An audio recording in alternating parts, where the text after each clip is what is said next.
Assalamualaikum warahmatullahi wabarakatuh. Alhamdulillah wa syukurillah. Mudah-mudahan rahmat dan kasih sayang Allah sentiasa berlimpah kepada kita semuanya. Allahumma sholli ala sayyidina Muhammad wa ala ali sayyidina Muhammad. Semoga syafaat baginda Rasul kita dapatkan nanti di yaumil akhir. Hari ini berada di aula Kecamatan Siak.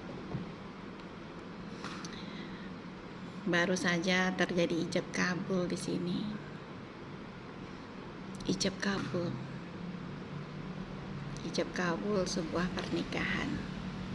Pada saat seorang ayah menyerahkan anak gadisnya kepada seorang laki-laki yang baru saja dikenal oleh anak gadisnya.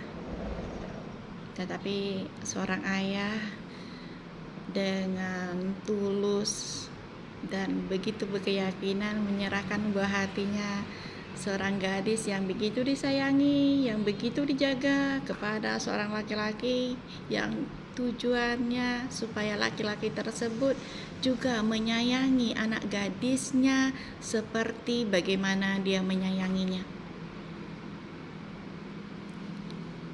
Suatu hubungan yang halal di mata Allah, suatu hubungan yang halal di mata hukum, di mata negara, suatu hubungan yang sangat terhormat. Dari pernikahan yang halal ini, semua tindakan akan menjadi ibadah. Padahal sebelum terjadi ijab kabul, segala hal itu adalah haram, dosa besar, bahkan hukumannya sangat berat. Tetapi dengan ijab kabul, aku terima nikah anak gadis bapak dengan mas kawinnya seperangkat alat sholat, dibayar tunai, lengkap syarat dan rukunnya, sah kata saksi, maka sahlah pernikahan tersebut. Begitu mudahnya penyerahan hak dan kewajiban dari seorang ayah kepada seorang laki-laki baru untuk menyayangi dan mendidik anak gadisnya. Para suami, para pengantin baru, lihatlah istrimu atau ingat-ingatlah istrimu pada saat kalian mengambilnya dari ayahnya. Bukankah istrimu dulu itu sangatlah cantik, sangatlah manis, sangatlah wangi, elok dipandang mata?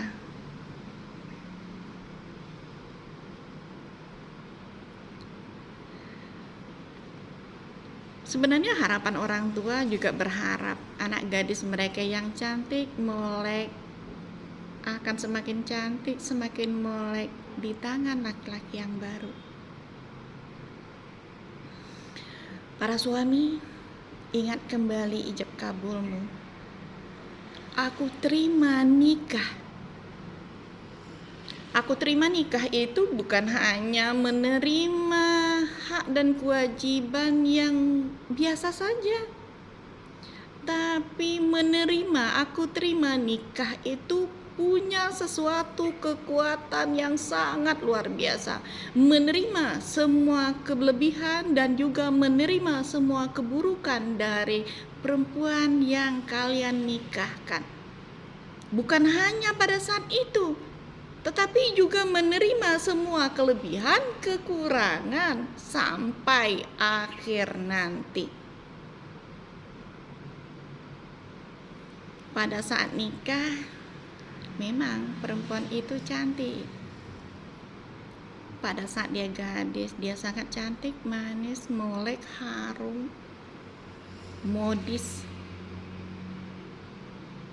Tapi begitu setelah menikah, setelah punya anak, para laki-laki sering mengeluhkan, kenapa istriku menjadi buruk, tidak berbentuk,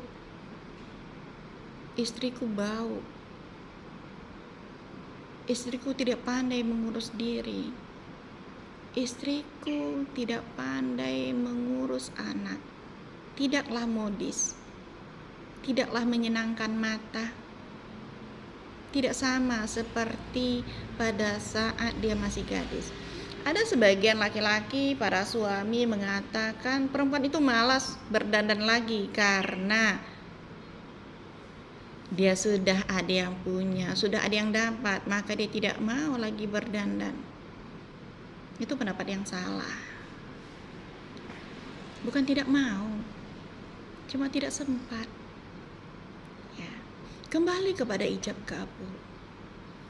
Aku terima nikah, maka para suami harus bisa menerima semua kecantikan istrinya, semua kebaikan istrinya, semua hal yang baik dari istrinya, dan juga menerima semua keburukan-keburukan istrinya. Dari mulai dia tidak pandai memasak, dia tidak pandai mengurus rumah tangga, dia tidak pandai melayani suami, harus siap menerimanya.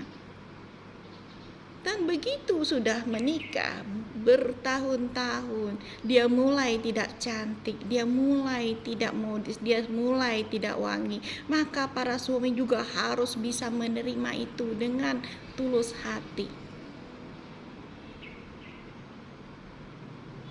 Timbul pertanyaan, waktu gadis dia kenapa bisa cantik, modis, dan wangi? Kenapa setelah dimiliki oleh kalian para suami, para istri-istri ini seakan-akan berubah 180 derajat dari yang cantik menjadi buruk? Kenapa orang tuanya berhasil memelihara anak gadisnya menjadi sesuatu yang luar biasa? Kenapa setelah diserahkan kepada kalian, para suami, istri-istri, tidak bisa lagi? Apakah salah istri atau justru salah suami? Ya. Menerima ijab kabul itu mudah. Walaupun ijab kabul itu penuh dengan debaran yang luar biasa, tapi mudah, hanya beberapa saat, beberapa menit. Selesailah ijab kabul, serah terima. Cuma menerimanya ini yang harus lebih berat. Bukan harus lebih berat, tapi terasa lebih berat.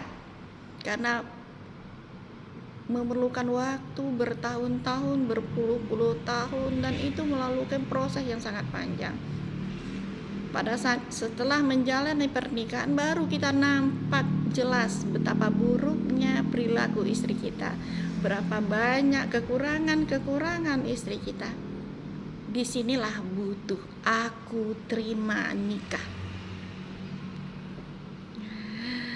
Dan para suami juga harus tahu bahwa suami bukan hanya berkewajiban menafkahi lahir batin, suami juga berkewajiban mendidik istri-istrinya supaya menjadi istri yang soleha. Jangan protes istrimu tidak pandai melayanimu, tapi tanyakan pada dirimu, sudah pandaikah kalian mendidik istrimu untuk bisa menjadi istri yang soleha? Siap menerima apapun kelebihan dan kekurangan istrimu. Cintai istrimu apa adanya, didiklah dia seperti yang kamu inginkan, dan didiklah dia dengan penuh kasih sayang. Karena perempuan itu adalah sesuatu yang lembut, hatinya lembut. Maka apabila diajarkan dengan sesuatu yang lembut, dengan penuh kasih sayang, maka dia akan lebih taat kepada suaminya. Aku terima nikah istriku. Aku terima semua kebaikan, keburukannya. Dan aku siap menanggung semua beban karena pernikahan ini. Mudah-mudahan bermanfaat. Assalamualaikum warahmatullahi wabarakatuh.